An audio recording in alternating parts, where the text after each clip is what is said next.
Bom dia, Gabriel. Bom dia, Gui. Bom dia para o pessoal que nos acompanha aqui no chat. Cara, é difícil, né? Eu sou um dos grandes defensores de que você consegue encontrar em algumas oportunidades, numa derrota, pontos positivos e na vitória, pontos negativos. E quando a gente fala do ponto negativo na vitória, é buscando aperfeiçoamento para que você consiga cada vez mais obter, como eu posso dizer, obter uma tranquilidade, né, dentro de campo, para você levar a sua fase boa para se tornar ainda melhor e você obter os resultados de forma mais tranquila, né? Eu sou um grande defensor dessa tese, tento não ser oportunista, mas o jogo desse final de semana foi horroroso. Horroroso. Em futebol apresentado, né, pelo São Paulo, também pelo Bragantino, o jogo foi ruim em si. E assim, eu escrevi bem por cima, eu confesso que eu tenho andado um pouco desanimado com o São Paulo e cada vez mais entendendo quem está desanimado também com o time.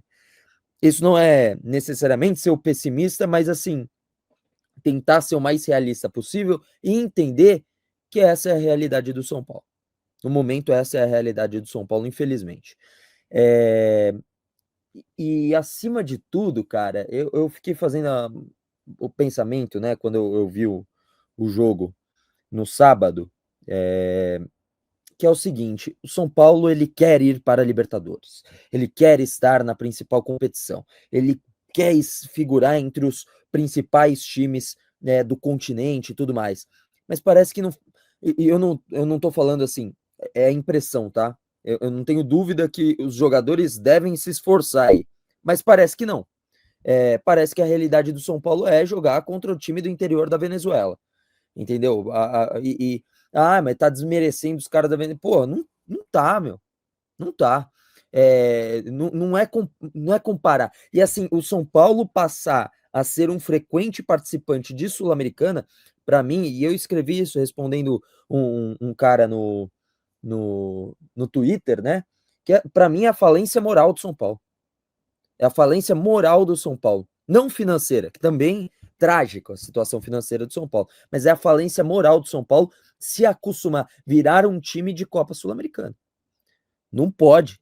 São Paulo não pode deixar isso acontecer, né? E vem deixando e vem permitindo que isso aconteça. E isso vem se tornando a naturalidade do São Paulo. Isso vem se formando como a tradição do São Paulo nesse momento, que é jogar a Copa Sul-Americana. A Copa Libertadores ser comemorada, estar numa pré-Libertadores, olha a que ponto chegamos. Hoje a gente está a ponto de comemorar uma vaga na pré-Libertadores, se acontecer, entendeu? Então, assim, para mim, essa é a falência moral da Copa do São Paulo ir para a Copa Sul-Americana e tornar isso algo normal. E assim, um time que quer ir para a Copa Libertadores da América, seja na fase prévia ou não pode perder para um time que tinha 10 derrotas nos últimos 11 jogos como visitante. E o outro jogo tinha sido um empate. Como é que você quer ir para a Copa Libertadores dessa forma? Né? Perdendo pro Bragantino. Que é ruim. É um time ruim.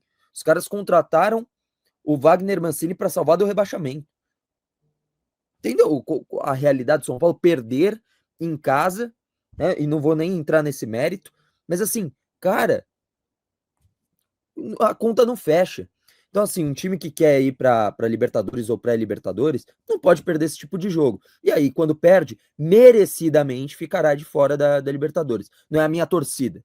Lamento muito ficar de fora da Libertadores, até porque vai impactar nas receitas do clube.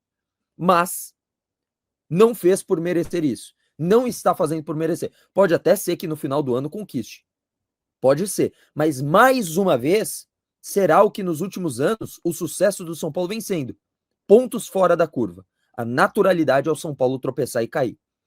Não tô falando cair de divisão, mas tropeçar, cair na Libertadores, cair na tabela do Campeonato Brasileiro, não se classificar com facilidade para as coisas, não disputar mais títulos, ser campeão, como foi no Campeonato Paulista, porque o São Paulo tornou aquilo uma Copa do Mundo. A Copa do Brasil, maravilhoso, puta título, legal pra caramba, um ponto fora da curva e com as probabilidades baixíssimas, né? Eliminando um Palmeiras muito melhor da forma que eliminou, virando o jogo contra o Corinthians na semifinal e sendo campeão contra o Flamengo, que é o melhor elenco da América desde muito tempo. Então, assim, tudo é no ponto fora da curva. O São Paulo virou um time de exceções, em que a regra é perder. Perder os campeonatos, ser desclassificado e não conseguir as vagas nas competições internacionais. Exatamente, São Paulo com muita oscilação e que vai caminhando para uma Sul-Americana. Gui, queria sua análise do jogo, né? Mas para além de falar do jogo, porque o jogo é importante ser avaliado, mas assim, querendo ou não, o jogo foi sábado, né? Falar um pouco desse contexto da tabela para o São Paulo, que a gente vai mostrar depois também, porque fica muito difícil. Eu tenho dito aqui no debate, Chacon sabe, a prova viva disso, que eu acho que a briga do São Paulo é pela oitava colocação. Eu, particularmente, não vejo o São Paulo alçando um voo para sétimo, para sexto. E aí tem que contar com uma combinação de resultados. Eu acho que na oitava colocação você pega a pré-Libertadores pelo que desenha a temporada. Mas é muito pouco para o São Paulo, o pouco futebol e essa oscilação, porque o mesmo time que peita em casa um Flamengo, né, que tem condição de ganhar, cara, faz um jogo patético contra o Bragantino. E eu sei que tem desfalque, eu sei que não é culpa do técnico, eu sei que tem muita limitação. Agora, é realmente impressionante como esse São Paulo oscila, Nápoles. É isso, Gabi. Bom dia para você, bom dia, Chacon, bom dia para toda a audiência do Arquibancada Tricolor. Obrigado pelo convite. É um final de temporada melancólico do São Paulo, né? Muito se desenhou um São Paulo com uma mudança de chave na chegada do Crespo, bons resultados, uma sequência de jogos sem derrota, com muitas vitórias, com um time mais ou menos ali encaixado, ajustado. E a verdade é que depois da janela, e tem muita influência, o São Paulo se esfacelou na temporada. O São Paulo perdeu opções que vinham do banco de reservas quando não começavam jogando. E aí o Crespo começa a ter problemas, atrelado, claro, às vendas, também às lesões, que são muitas no São Paulo, e é inacreditável como já há pelo menos 5, 6 anos o São Paulo sofre muito com o departamento médico. É o time dos grandes, que participa ali sempre brigando por títulos, que mais sofre com lesões há muitas temporadas. E o São Paulo não consegue resolver essa questão no departamento médico. E isso acaba, claro, também influenciando o time dentro de campo, influenciando nos resultados do São Paulo Futebol Clube. Se a gente parar para analisar, ontem a gente discutia isso no Papo de Setorista, Gabi, talvez esse G6 vire G9, a depender da distribuição dos outros campeonatos. Já é um G7 garantido por conta da final da Libertadores.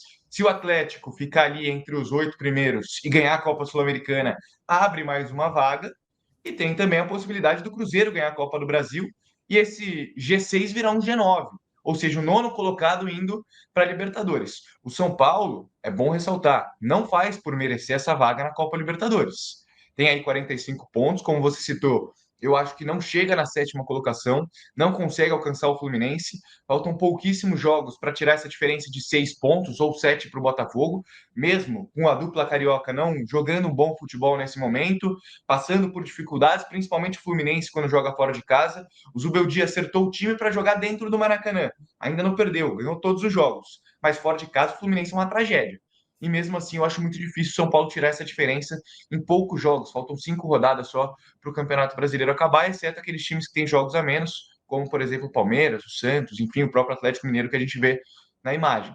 Então, é o São Paulo que tem uma reta final de temporada melancólico para aquilo que se desenhou. É o São Paulo que cai para a LDU na Libertadores, não conseguindo competir, até criou oportunidades, mas não conseguiu fazer gol num time fraquíssimo da LDU. E a gente viu aqui no Allianz como é fraco tecnicamente o time. E no Morumbi já tinha se mostrado um time tecnicamente fraco. Eu lembro sempre, no jogo contra o São Paulo, no Morumbi, com 5 minutos, teve um lance que o lateral esquerdo da LDU foi dominar uma bola, ele foi levantar ela para dar uma rifada para frente. Ele tropeçou na bola. Foi para esse time que o São Paulo foi eliminado sem conseguir fazer um gol. E na Copa do Brasil caiu para um time que deve voltar à Série A do Campeonato Brasileiro no ano que vem, mas naquela altura estava na 11ª colocação da Série B. E claro, os desfalques, eles influenciam muito neste momento do São Paulo na temporada. Você me perguntou sobre o jogo, Gabi, eu acho claro que fez muita falta as ausências do Pablo e do Marcos Antônio. O Crespo, depois daquela sequência negativa de 7 derrotas em 8 jogos, ele achou o meio de campo jogando ali com os 3 homens de meio de campo, o Bobadilha, o Marcos Antônio e o Pablo Maia. Tinha o desfalque de dois. Tentou trazer o Lucas mais para o meio de campo para fazer essa armação da equipe, com o Bobadilla e o Luiz Gustavo mais na contenção, jogando com uma dupla de volantes, e mais na frente o Ferreirinha e o Luciano. Não deu certo mais uma vez. Um ponto positivo do jogo contra o Flamengo, que você bem citou, que o São Paulo conseguiu ir para cima, dar um calor no Flamengo jogando dentro de casa, foi o Ferreirinha aberto pela esquerda. E ele já faz essa mudança tática que, mais uma vez, não favoreceu o futebol do Ferreirinha. O Ferreirinha, quando joga nessa última linha, como um homem de ataque, não consegue render. Ele é mais um homem de lado de campo justamente para fazer a fumaça. Ele é o cara do drible, o cara do 1 contra 1. Então, mais uma vez, o São Paulo foi muito mal. E é importante a gente destacar. Comentei com você ontem, Gabi. O Enzo Dias é o 5º pênalti que ele faz no ano. Ele é um jogador importante para o São Paulo. Ele foi uma boa contratação, pelo menos na minha avaliação. É o melhor lateral esquerdo do elenco, pelo menos o que desempenha o melhor futebol, porque o Wendel até agora, para mim, não chegou no São Paulo. Tem lapsos positivos, um jogo contra o Corinthians, um outro jogo bom, mas no geral o Wendel não estreou pelo São Paulo. E o Enzo Dias mantém uma regularidade, mas precisa acertar essa questão da marcação, porque 5 pênaltis no mesmo ano, ele é o jogador que fez mais pênaltis na história do São Paulo. E o ano nem acabou ainda. Então é um São Paulo que precisa, de certa forma, de um novo ânimo aí para essa reta final de temporada, se quiser, de fato, ano que vem voltar para a Libertadores.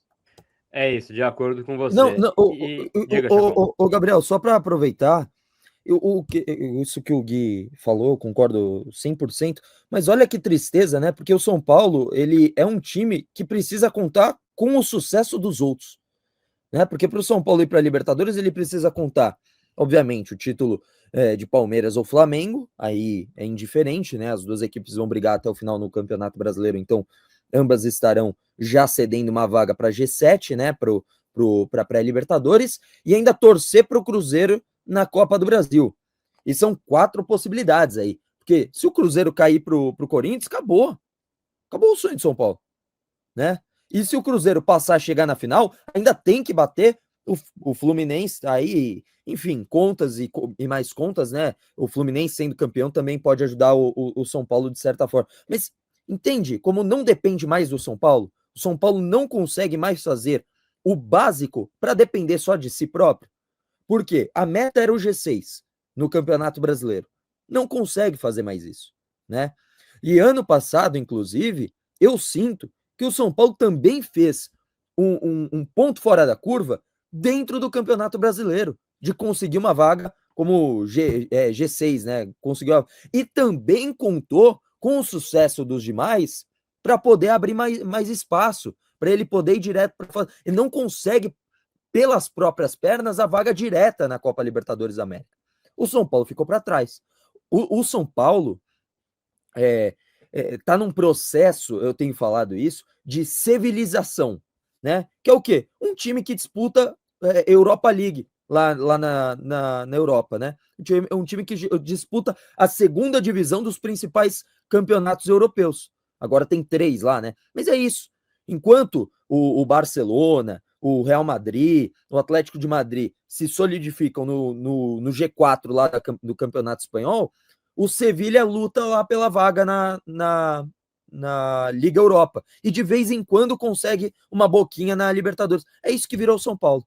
E assim, é triste falar isso. É triste admitir isso. E tem o torcedor que acaba ficando ainda cego de paixão, e tudo bem, eu não invalido nenhum sentimento do torcedor, assim, porra, mas nós somos tricampeões, nós somos não sei o quê, nós somos isso, aquilo. Então, amigo, mas isso não entra dentro de campo.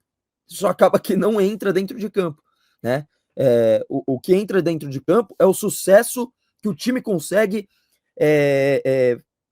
fazer e executar naquele momento. A realidade do São Paulo hoje é de um time que briga por uma vaga na pré-Libertadores. E assim, no sufoco, sempre esgoelado, sempre no limite. São Paulo tem um teto, um limite muito fácil de ser atingido e tá sempre ali. Sempre no limite ou passando do limite, estourando o jogador, tudo isso para migalha, para conseguir migalhas. E eu não vejo. E a perspectiva não é de melhorar nos próximos anos. Não, é isso, é esse o ponto. A perspectiva é de manter esse roteiro. Eu não vejo São Paulo melhorando nos próximos anos, nos próximos campeonatos, para conseguir falar assim, beleza, esse ano a gente tem a meta do G4 e vamos atingir fácil. Aí vai lá, papapá, G4, bate quarto, terceiro. Eu não vejo nem essa melhora. Imagine lutar por título.